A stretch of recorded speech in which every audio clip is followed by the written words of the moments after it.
Alors, séance du 6 avril 2021, deuxième partie, durant laquelle je vais exposer les éléments fondamentaux du premier système d'astronomie scientifique qui s'inscrit dans ce que j'ai appelé l'univers des deux sphères. Je le rappelle d'ailleurs, cette dénomination d'univers des deux sphères n'est pas de mon fait, elle est due à Thomas Kuhn, qui est un historien des sciences, épistémologue et historien des sciences, ça s'écrit K-U-H-N, Thomas Kuhn, qui utilise cette expression dans le livre qu'il a consacré à la révolution copernicienne.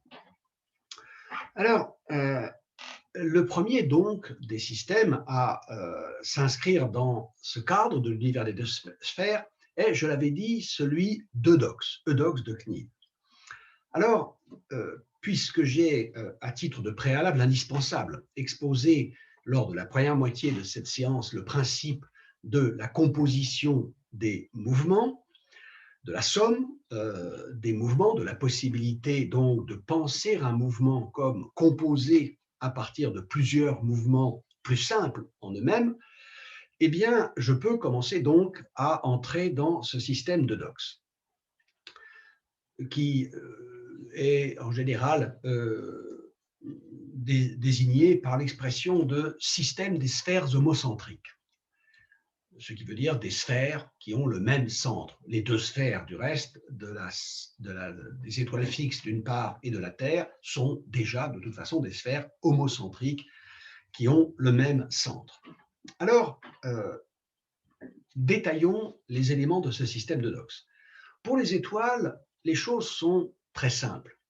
Pourquoi? Parce qu'il suffit de faire tourner la sphère extérieure des fixes avec une périodicité de 23h56 sur elle-même, faire tourner cette sphère des fixes sur elle-même pour rendre compte du mouvement des étoiles fixes dans le ciel, en particulier, évidemment, le ciel nocturne, lorsque ces étoiles sont visibles.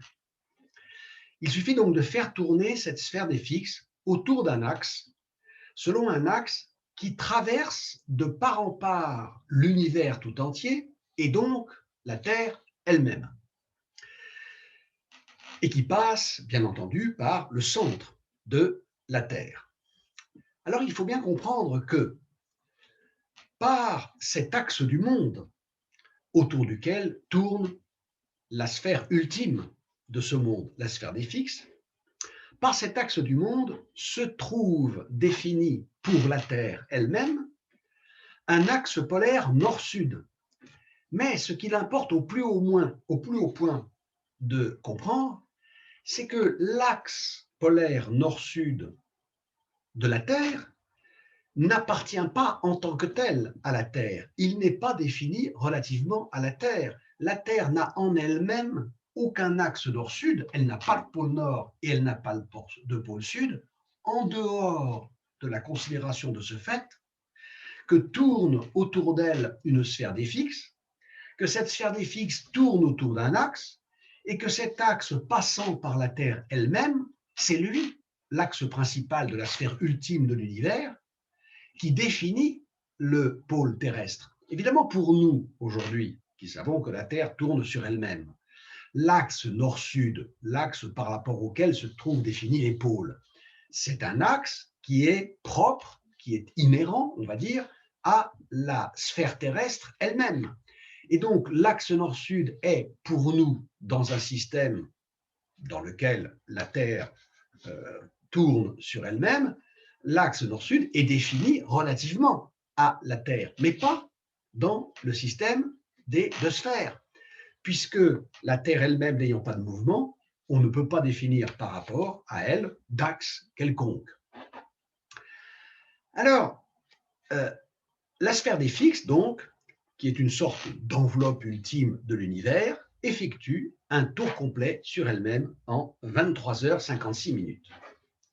Imaginons un observateur placé à ce pôle terrestre, que ce soit le pôle nord ou le pôle sud, peu importe. Imaginons un observateur terrestre placé à ce pôle, où bien entendu, à l'époque où travaillent les astronomes grecs, personne n'est jamais allé, et que personne d'ailleurs n'est en mesure même d'envisager d'atteindre, ni même d'ailleurs en mesure d'imaginer. Eh bien, imaginons donc une personne qui se trouve, un observateur, à l'un des deux pôles de cette sphère terrestre. Qu'est-ce qu'il verrait? Eh bien, il verrait le ciel entier tourner autour de lui, il verrait, il observerait une rotation des étoiles autour d'un point fixe situé à la verticale du lieu où il se trouve. C'est-à-dire qu'il verrait toutes les étoiles tourner autour des zéniths. Toutes ces étoiles seraient constamment visibles, aucune ne se lèverait ni ne se coucherait jamais, aucune ne disparaîtrait jamais de l'horizon, elles seraient toutes en rotation uniforme autour de ce pôle céleste où se trouverait une étoile qui mériterait alors là pleinement son nom d'étoile polaire puisqu'elle coïnciderait avec le pôle céleste. Bien entendu, ce n'est pas comme ça que les choses se présentent. Pour un observateur qui est situé quelque part entre ce pôle terrestre qui est défini par le pôle céleste et l'équateur terrestre qui lui aussi est bien entendu défini, non pas par rapport à la Terre, mais par rapport à la rotation de la sphère des fixes.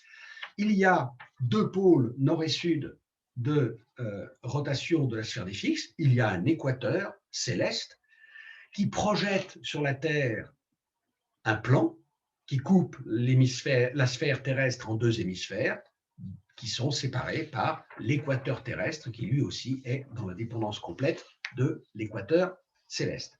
Imaginons cette fois-ci un observateur situé quelque part sur cet équateur terrestre défini par la projection de l'équateur céleste. Qu'est-ce qu'il verrait?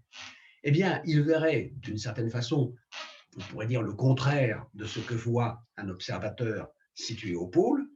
Il verrait toutes les étoiles monter depuis son horizon est, il verrait toutes les étoiles monter depuis son horizon est, il les verrait toutes s'élever en direction vers le haut, et il les verrait redescendre de l'autre côté à l'horizon ouest pour se coucher toutes simultanément sur une ligne en même temps.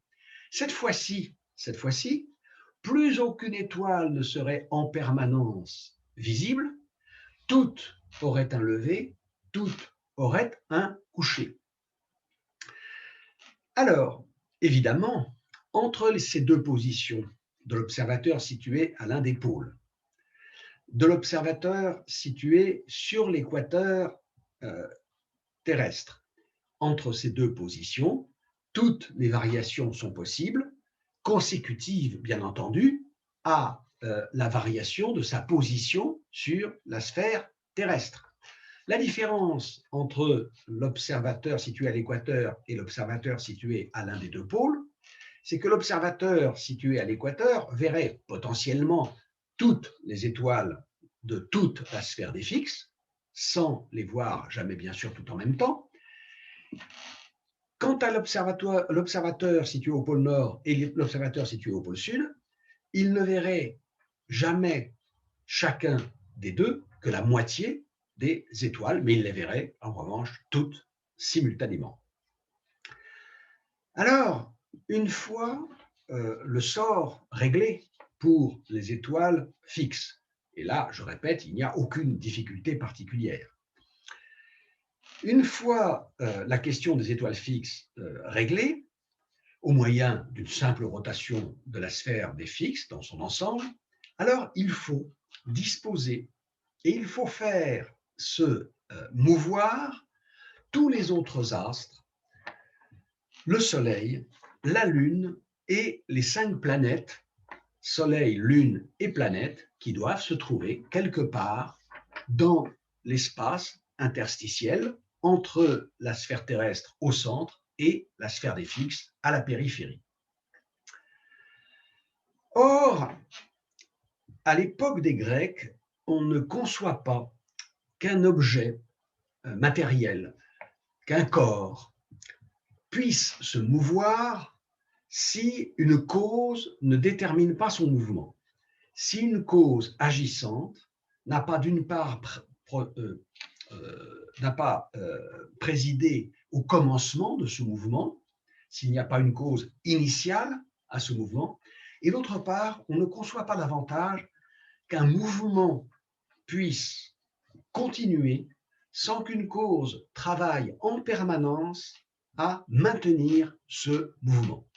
Ce pourquoi, soit dit entre parenthèses, mais c'est un problème que nous retrouvons un petit peu plus loin, ce pourquoi le mouvement des projectiles, dont on connaît la cause initiale, mais dont on ne voit pas quelle est la cause qui pourrait l'entretenir, a constitué pour la physique des anciens Grecs une difficulté tout à fait considérable.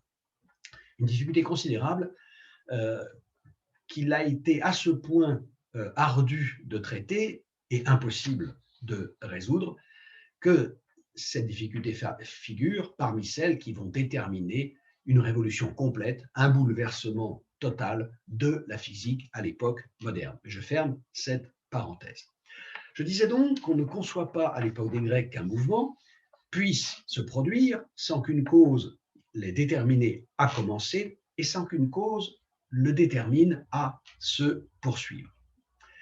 Le plus simple donc, pour expliquer le mouvement des astres, est de considérer que chacun d'entre eux se trouve fixé, se trouve rivé à une sphère entraînante, à une sphère qui se meut et qui détermine le mouvement de l'astre. Car, je l'ai dit, si l'astronomie scientifique commence avec la résolution de considérer chaque astre comme un point géométrique, il reste que le simple aspect des astres, même les simples étoiles qui se contentent d'être des points brillants, le simple aspect des astres suggère qu'ils ont quand même une réalité physique. Quant à la réalité physique de la Lune, celle du Soleil, elles paraissent très peu discutables. Il faut donc qu'à ces mouvements physiques, il y ait une cause physique. Et cette cause, Eudoxe va la situer dans une sphère porteuse, une sphère dont le mouvement sera la raison explicative du mouvement de l'astre que cette sphère porte. Alors évidemment, l'idée vous vient immédiatement à l'esprit qu'expliquer le mouvement d'une étoile ou du Soleil ou de la Lune par une sphère porteuse, ce n'est que reculer pour mieux sauter et qu'il faudra bien expliquer le mouvement de la sphère elle-même. J'y reviendrai, mais évidemment, nous avons là une difficulté. Contentons-nous pour l'instant de considérer ce que peuvent être ces sphères et ce que peut être le mouvement de ces sphères et ce que doit être l'organisation de ces mouvements respectifs des sphères porteuses des astres. Pour le Soleil, alors pour les fixes, c'est simple. Nous avons besoin d'une sphère, la sphère des fixes, qui tourne sur elle-même en 23 heures et 56 minutes. Pour le Soleil et pour la Lune, ça va être plus compliqué. Pourquoi ? Parce que pour le Soleil, nous le savons maintenant, depuis que nous avons exposé en détail ce que sont les apparences des mouvements célestes, pour le Soleil, il faut expliquer d'une part son lever et son coucher, ainsi que les variations tout au long de l'année, des lieux et des heures de se lever et de se coucher, puisque je le rappelle, le Soleil ne se lève ni ne se couche à la même heure d'un jour à l'autre, et ne se lève ni ne se couche exactement au même endroit d'un jour à l'autre. D'autre part, il faut expliquer, pour le Soleil toujours, le déplacement de l'astre solaire tout au long de l'année sur la bande des constellations du zodiaque. Voilà donc deux séries de mouvements qui devront être compris, qui devront être intégrés, si l'on veut vraiment sauver les apparences, à l'aide de ces fameuses sphères porteuses.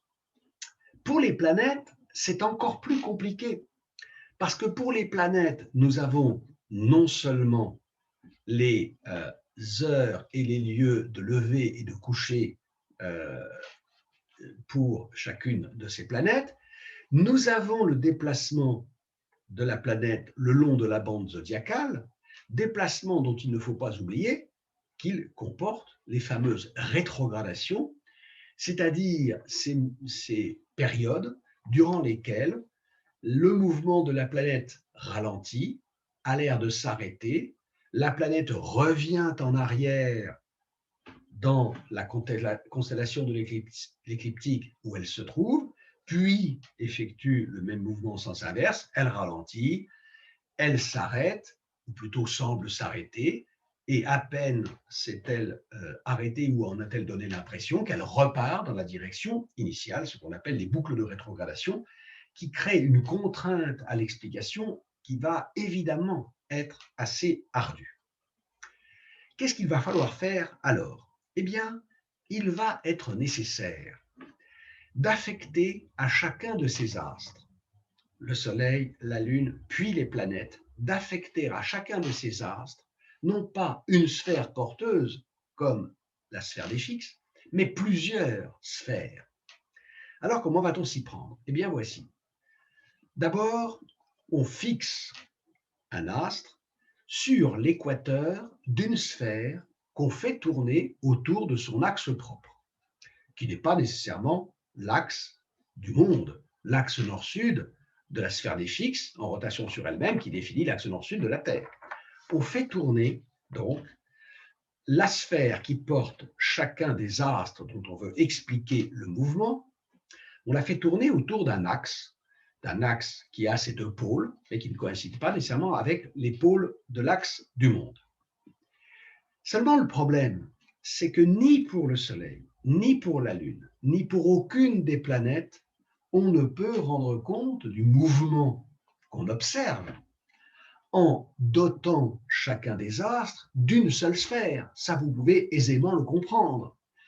Vous pouvez aisément le comprendre parce que si on ne dote chacun de ces astres que d'une sphère porteuse et une seule, cet astre sera condamné à décrire dans le ciel d'un jour à l'autre et au cours de l'année qu'une seule et unique trajectoire, comme le font les étoiles fixes autour de l'axe général qui porte la sphère des fixes. Il va donc falloir doter chaque astre d'une pluralité de sphères, d'un certain nombre de sphères, dont les mouvements vont, en vertu du principe que j'ai expliqué dans la première partie de cette séance, dont les mouvements vont se composer, dont les mouvements vont s'additionner géométriquement. Alors comment est-ce que Eudoxe va s'y prendre? Je le répète, il a fixé chacun des astres sur une sphère porteuse à l'équateur d'une sphère porteuse. Cette sphère tourne sur elle-même et fait donc décrire à la planète en question un mouvement circulaire uniforme, car, je le répète encore une fois, tous les mouvements dans le modèle grec sont condamnés à tourner de façon circulaire et selon, qui plus est, un mouvement circulaire uniforme. Bien, cette première sphère tourne sur elle-même et elle entraîne l'astre dans un mouvement qui ne suffit pas du tout à rendre compte de ce qui est observé, de ce que l'on voit. Qu'est-ce qu'on va faire? Qu'est-ce que Eudoxe va faire? Eh bien, il va fixer cette sphère, il va fixer l'axe de cette sphère sur une sphère qui englobera la précédente, et une sphère qui elle-même tournera autour d'un axe qui ne coïncidera pas, sinon ça ne servira à rien, qui ne coïncidera pas avec l'axe de rotation de la première sphère, celle qui porte directement la planète. Donc vous avez deux sphères emboîtées l'une dans l'autre, vous avez deux sphères incluses l'une dans l'autre, ces deux sphères sont homocentriques, et bien entendu, elles sont centrées sur la Terre. Tout est centré sur la Terre. Ces deux sphères sont homocentriques, elles sont centrées sur la Terre, mais si chacune de ces deux sphères tourne, aucune des deux ne tourne sur un axe centré sur la Terre, un axe qui coïnciderait avec l'axe de l'univers, qui est l'axe nord-sud de la Terre. Chacune de ces deux sphères tourne sur son axe. Et nous pouvons ainsi composer deux mouvements. Nous pouvons ainsi penser le mouvement de l'astre qu'on a fixé sur la première sphère comme la somme du mouvement propre de cette première sphère et du mouvement de la deuxième. Et ainsi, nous avons un mouvement composé. L'astre est doué, il est animé d'un mouvement qui est égal à la somme des mouvements qu'effectuent les deux sphères qui tournent chacune autour de son axe particulier à elle. Est-ce que ça va suffire? Eh bien, non, ça ne suffit pas. Avec deux sphères, vous ne vous en sortez pour aucun des astres.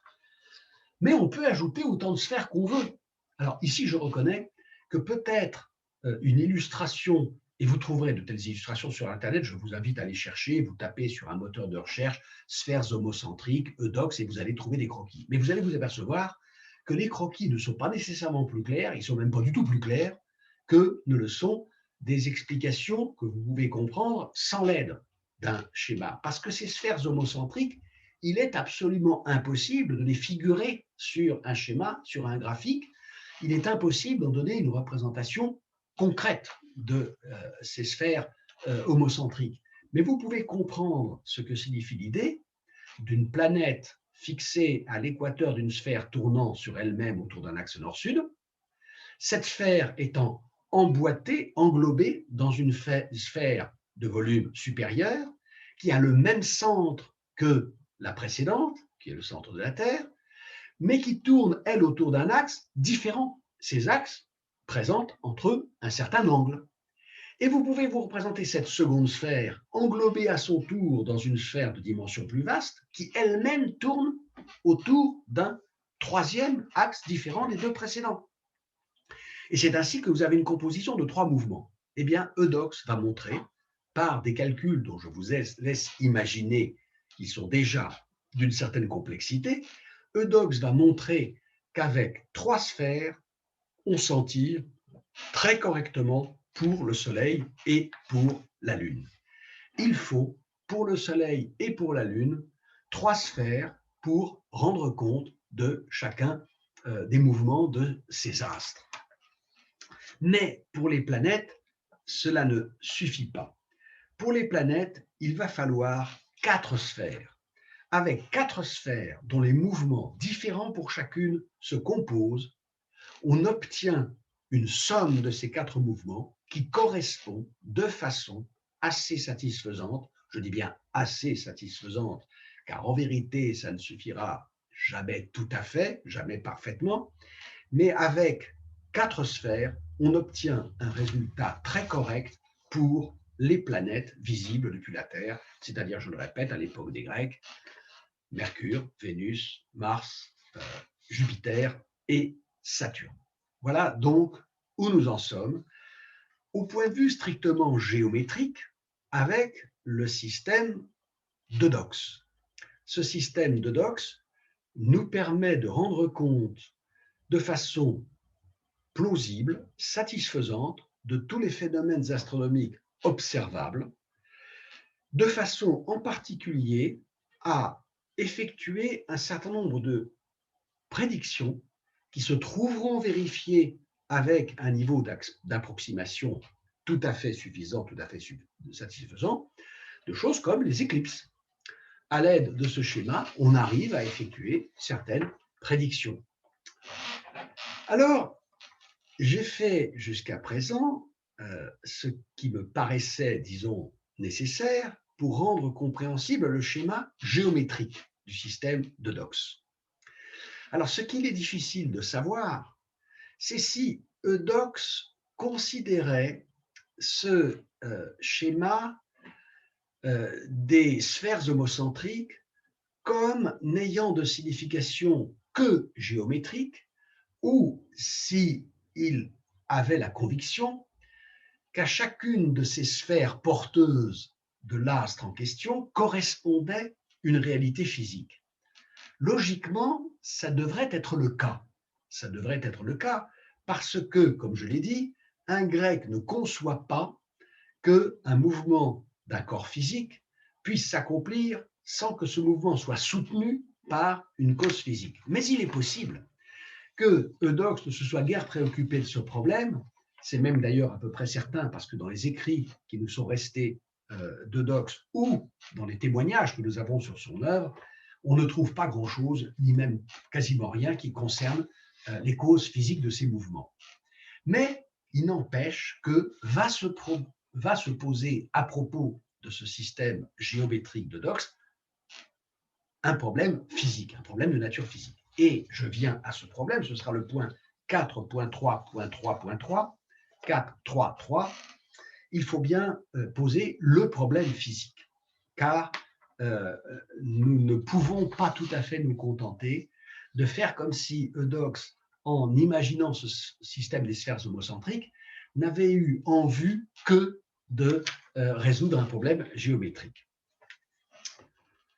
Alors, comme je l'ai dit, l'astronomie grecque ne se préoccupe de rien de plus que d'expliquer le mouvement des astres, de sauver les phénomènes en considérant les astres comme des points géométriques. Et résoudre le problème de Platon ne nécessite en aucune façon d'avoir la moindre notion de la nature physique des astres. Mais si on admet qu'il y a des sphères porteuses, alors il faut que ces sphères soient d'une certaine nature physique suffisamment rigide, déjà, pour avoir la capacité de porter ces objets physiques que sont les astres. Sinon, évidemment, si les sphères porteuses n'ont pas de réalité physique rigide, si elles ne sont pas solides, il n'est plus possible d'effectuer à partir du modèle d'Eudoxe le moindre calcul géométrique fiable. Mais il faut aussi, c'est une autre condition, que toutes ces sphères soient transparentes. Parce que si elles ne sont pas transparentes, alors il devient impossible de voir à travers chacune des sphères ce qui se passe au-delà. Or, il ne faut pas oublier qu'il y a un grand nombre de sphères. Au total, en incluant la sphère des Sphinx, il y a au total 27 sphères. 27 sphères, dont la première va porter la Lune, dont la dernière porte les fixes, et dont l'avant-dernière va porter la planète la plus lointaine, ou du moins qu'on supposait être la plus lointaine en raison de la durée la plus longue de révolution sur la bande de l'écliptique, qui est la planète Saturne. Donc, au total, on va dire 26 sphères à travers lesquelles on doit pouvoir voir, afin que la sphère ultime des étoiles fixes soit visible. 26 sphères qui doivent être transparentes, afin que, à travers toutes les sphères, on puisse voir non seulement les fixes, mais toutes les planètes précédentes. Chacune, je le rappelle, étant portée, chacune de ces planètes, par 4 sphères, le Soleil et la Lune étant portés, eux, par 3 sphères. Alors évidemment, nous sommes là devant des difficultés qui sont de nature purement physique. On peut supposer, et même on doit supposer, si l'on veut accorder à chacune de ces sphères porteuses, si l'on veut leur supposer une cause physique à leur mouvement, eh bien, on peut admettre ce qui, pour nous, en ce monde, est le plus propre à être l'origine et la cause qui entretient un mouvement. Car réfléchissons à ceci, qu'est-ce que nous voyons se mouvoir de soi-même? Qu'est-ce que nous voyons être animé d'un mouvement qui donne toutes les apparences d'avoir sa source et sa cause en soi-même? Eh bien, ce sont les vivants. Ce sont les vivants. Il faut donc admettre qu'il y a une certaine parenté entre les astres, les sphères qui les portent, bref, ce qui se passe au ciel et ce qui se passe sous nos yeux, ces réalités que nous avons ici sous les yeux, ici-bas, et que nous appelons les êtres vivants. Et cela va conduire les Grecs à conférer aux astres, conférer aux cieux, la nature de quelque chose de vivant. Or, les êtres vivants eux-mêmes, il faut bien expliquer qu'ils puissent être le siège, de mouvements autonomes, de mouvements qui ont leur source dans l'être lui-même, ce que nous n'avons pas besoin de faire pour les choses inertes.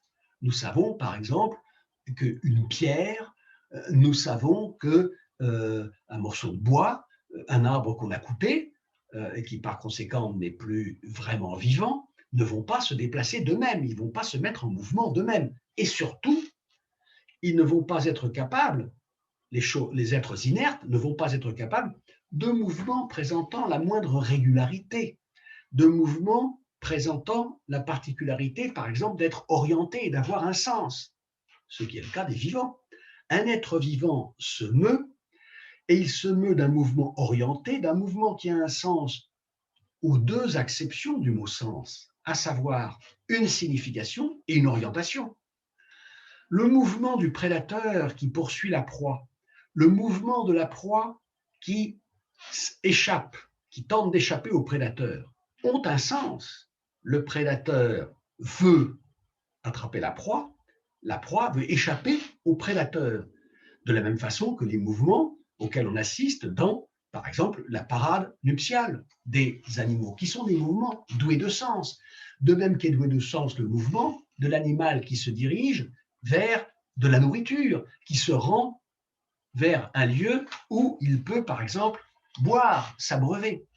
Donc, dans le monde vivant, nous avons sous les yeux des mouvements, premièrement, dont l'être lui-même est la cause, et des mouvements qui ont un sens et qui ont une régularité. Par exemple, à telles heures, avec telle périodicité, un être vivant va, par exemple, se mettre en quête de nourriture, en quête de breuvage, etc.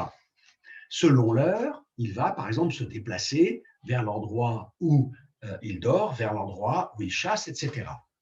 Et nous avons affaire manifestement dans le ciel à des mouvements qui présentent, on va dire, le nec plus ultra de la régularité, le nec plus ultra de l'orientation, du sens, puisqu'ils présentent sous tous ces aspects la plus parfaite régularité. Et donc, nous sommes portés à leur conférer à ces astres une propriété, à leur attribuer une qualité apparentée et analogue à celle dont nous créditons les vivants. Et comment va-t-on appeler le facteur, le pouvoir qui est le principe d'animation d'un mouvement? Eh bien, on va appeler ça une âme. Et donc, on va attribuer aux astres une âme. Quelquefois même d'ailleurs, jusqu'à aller attribuer cette âme, non pas seulement aux astres, mais au monde lui-même, comme c'est le cas, par exemple, dans le schéma platonicien qui est décrit dans ce dialogue dont j'ai déjà parlé, qui est le dialogue cosmologique de Platon, le Timée.